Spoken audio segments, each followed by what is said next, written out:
Thanks to Fiverr for sponsoring today's video.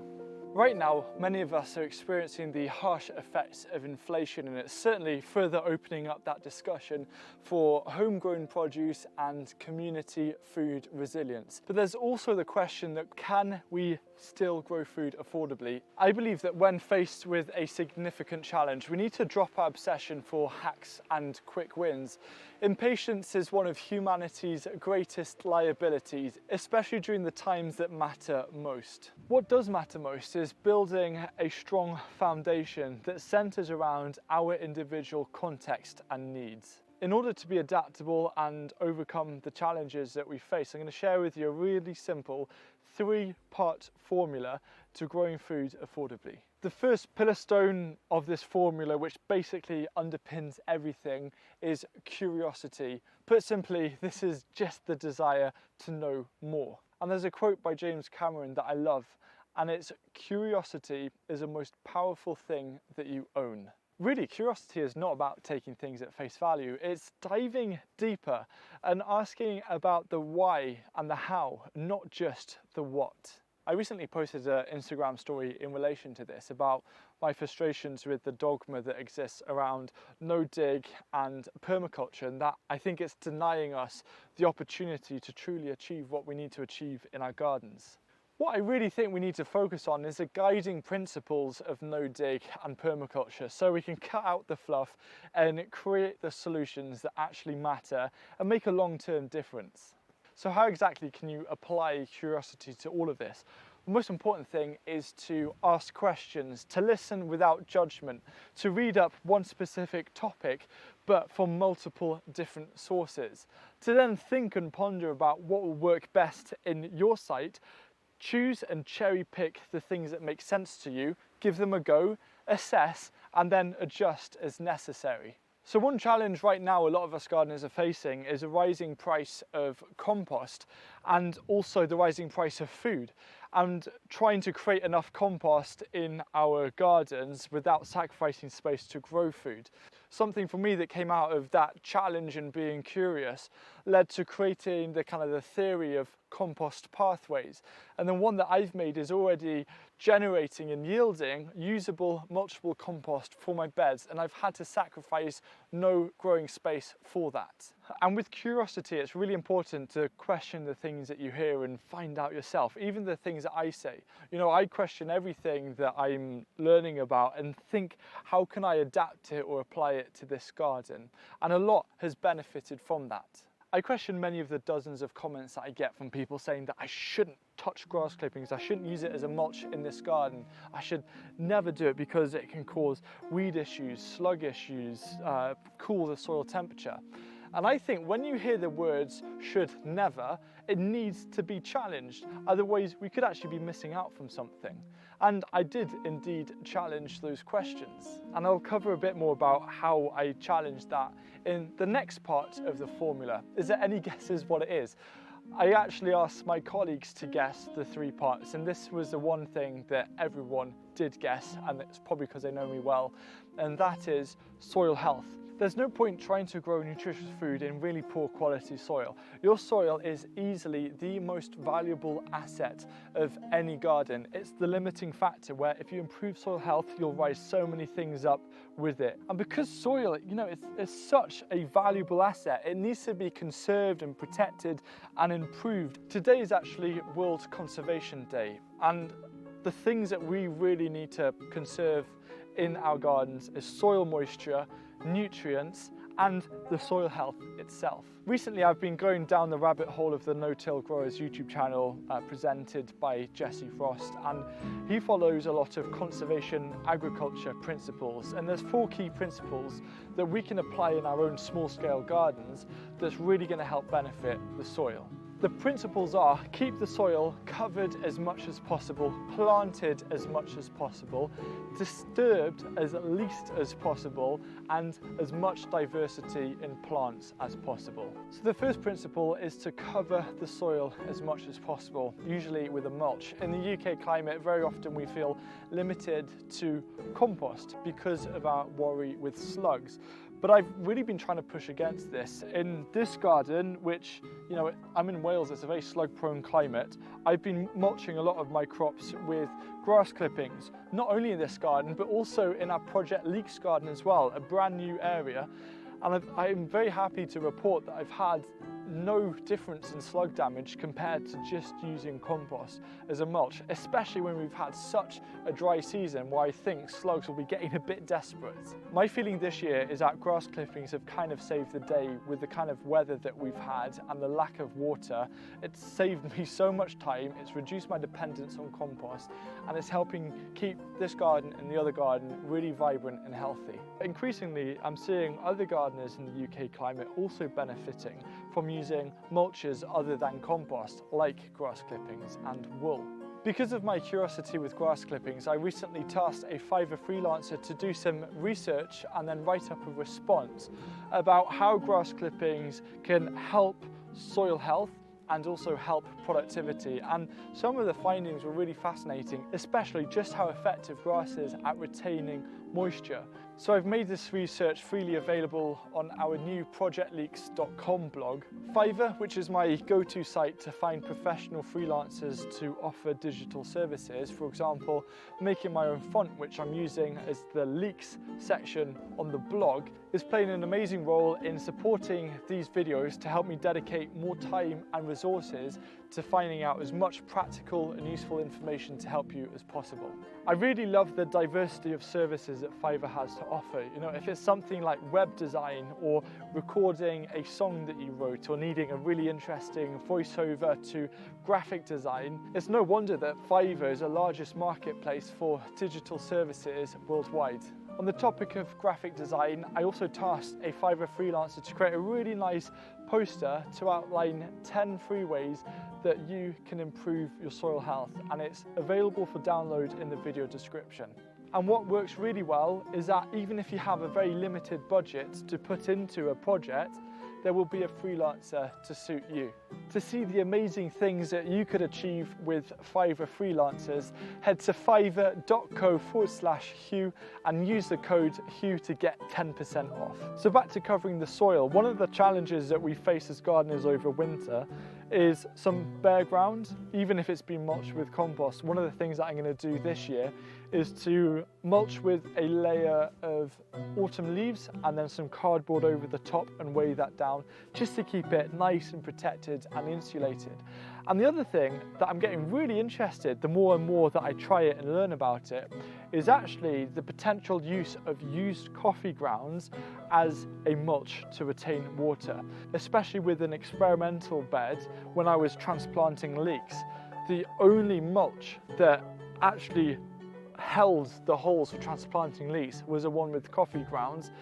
Watch this space, we'll see what happens. Another example going back to grass clippings is that to keep the soil covered in polytunnels, I'm actually mulching all of the crops with grass clippings. It has saved me so much time watering, it's maintained a more constant soil temperature, which in summer is actually helping to benefit a lot of the health and the productivity of the plants, I believe. But when I do water, the watering is far more effective because it prevents that kind of pooling or evaporation from the soil. It actually goes down and stays down. Every single garden out there has its own unique specific list of challenges and also opportunities that it has to offer. And it's your understanding and working out of that space that's going to be such an invaluable skill that you can apply to actually focus on finding the solutions that are cost effective and allow you to grow food affordably. There actually comes a point where your personal experience in gardening is more valuable than expert experience, because no one will know your garden as best as you. So after that kind of passionate ramble, I'll swiftly move through the 3 remaining principles for soil health from conservation agriculture. And the second is keep your soil planted as much as possible. In a recent video, I spoke about the idea of just keep planting. And there's something similar here where it's just plant something. And I think having something growing, anything but maybe a really big patch of weeds, that can be quite tricky to deal with when you're trying to then clear it for crops. But having roots in the ground is one of the best things you can do for soil health. Arguably, it is the best thing to do, because what plants are doing is that they're converting sunlight into energy and sugars and into nutrients that then they're pumping out of their roots as plant exudates.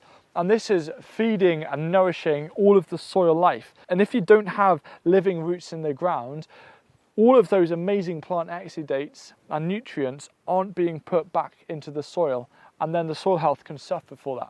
This is why I'm starting to actually get really interested with the idea of cover crops and using certain cover crops in a no-dig manner where you don't have to fork them in, where, for example, if you use field peas, they'll be naturally killed by the winter but create a really nice mulch and a really nice soil structure ready for the next season, and extending the period where there are living roots in the ground.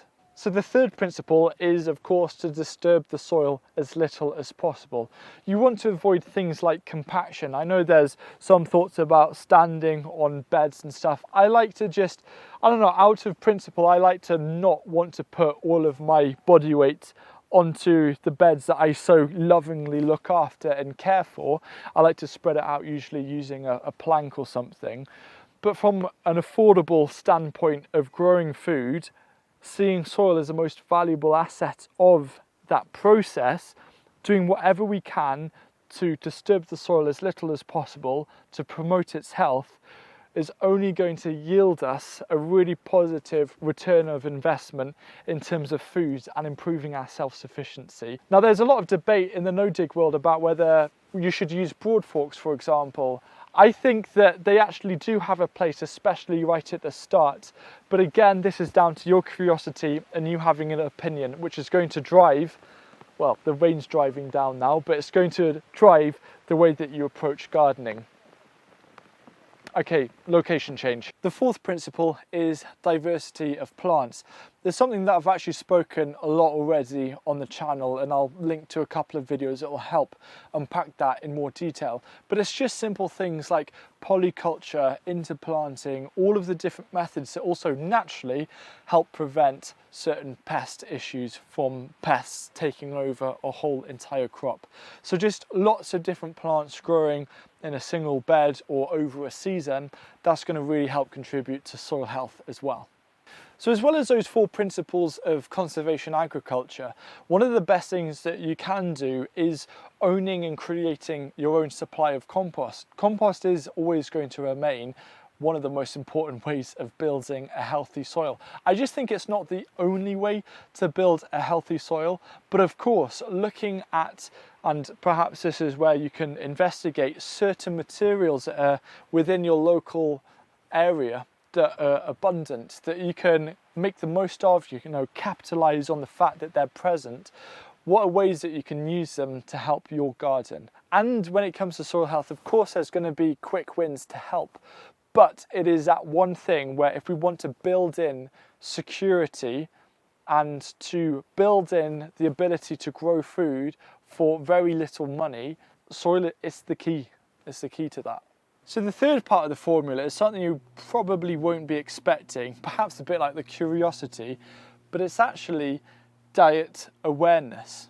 If you want to grow food in a way that saves money, you've got to adapt and adjust your diet to suit the food that is being produced from the soil, and also the food that's being produced by the seasons. Of course, there's things like preserving and storing that you can do to kind of blur those edges, but focusing on diet is actually one of the, it might seem scary at first, but I think it is one of the simplest ways, or the least costly way, to enter a realm where you start seeing significant savings in money from the garden, because you're adjusting the way that you grow food, the crops that you grow, to suit your needs in terms of what you like to eat, and to use your garden as a seasonal source of nutrition.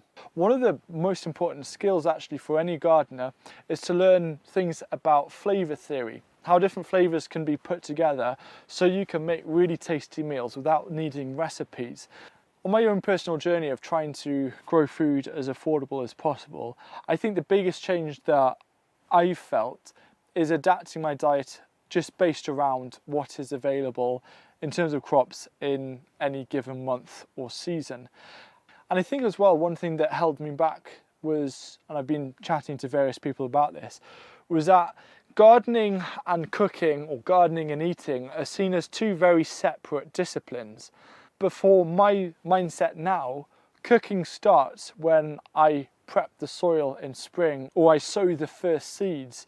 It's that journey. Cooking isn't just getting the ingredients and then adding heat or mixing them together or something. Cooking is at the very start of that ingredient's life, creating a constant flow from the start to then eating.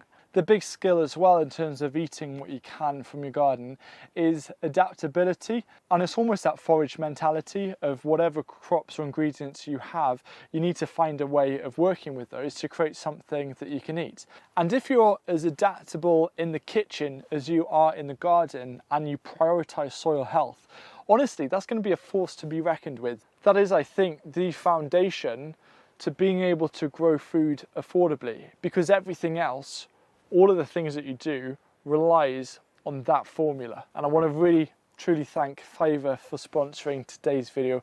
Don't forget, if you want to check out their freelancers and see if they can help you, head to fiverr.co/Hugh and use a coupon code Hugh for 10% off. And if you want to learn some ways, if you're feeling that you don't have that much compost or you're struggling with the quantities of compost that might be required, this video here is going to give you 7 free ways to grow food when there's limited compost.